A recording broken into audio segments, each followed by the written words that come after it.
പൊതുജനങ്ങൾ ഈ ഭാഗത്ത് റോഡ് മുറിച്ച് കടക്കുന്നത് കർശനമായി നിരോധിച്ചിരിക്കുന്നു. ജനനന്മയ്ക്കായി തൃശൂർ കോർപ്പറേഷന്റെ കൂടെ പൊതുജനങ്ങൾ സഹകരിക്കണം എന്ന് വിനീതമായി അപേക്ഷിക്കുന്നു.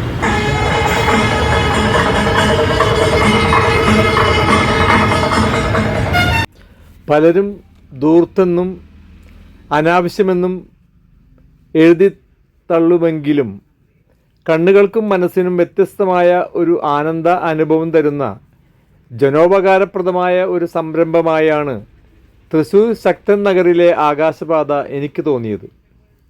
50% കേന്ദ്ര ഗവൺമെൻറ്റിൻ്റെയും 30% സംസ്ഥാന സർക്കാരിൻ്റെയും 20% തൃശ്ശൂർ കോർപ്പറേഷൻ്റെയും പങ്കാളിത്തത്തോടെ നിർമ്മിച്ചിട്ടുള്ള കേരളത്തിലെ ഏറ്റവും നീളം കൂടിയ ആകാശപാതയാണ് തൃശ്ശൂരിലേത്.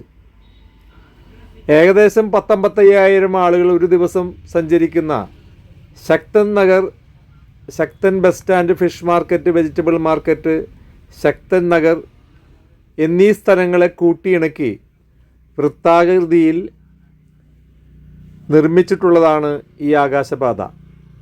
2023 ഉദ്ഘാടനം കഴിഞ്ഞെങ്കിലും എയർ കണ്ടീഷനിങ്, ലിഫ്റ്റ് സംവിധാനം, സോളാർ പാനൽ, CCTV മുതലായ സംവിധാനങ്ങളോടുകൂടി സഞ്ചാരയോഗ്യമായി തീർത്തത് ഈ അടുത്ത കാലത്താണ്.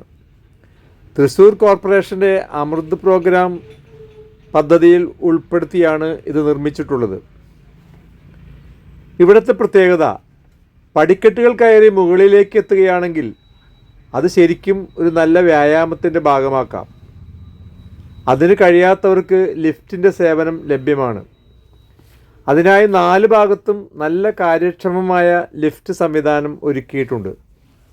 ഈ ആകാശപാത പൂർണ്ണമായും ശീതീകരിച്ചിട്ടുള്ളതിനാൽ ഏത് സമയത്തും സുഖശീതളമായ അന്തരീക്ഷത്തിൽ ചുറ്റുപാടുമുള്ള കാഴ്ചകൾ കാണാവുന്നതാണ്.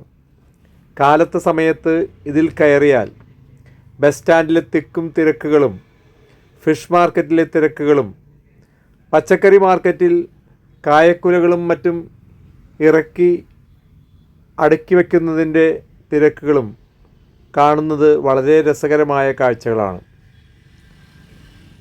ഒരു പ്രകൃതി സ്നേഹിക്കാണെങ്കിൽ അവിടെയുള്ള മരങ്ങളിലേക്ക് നോക്കിയാൽ വലിയ വലിയ ദേശാടനക്കിളികൾ വന്ന് കൂടുകൂട്ടുന്നതും അടയിരിക്കുന്നതും ഏതോ വനാന്തരങ്ങളിലെ കാഴ്ച പോലെ കാണാൻ കഴിയും.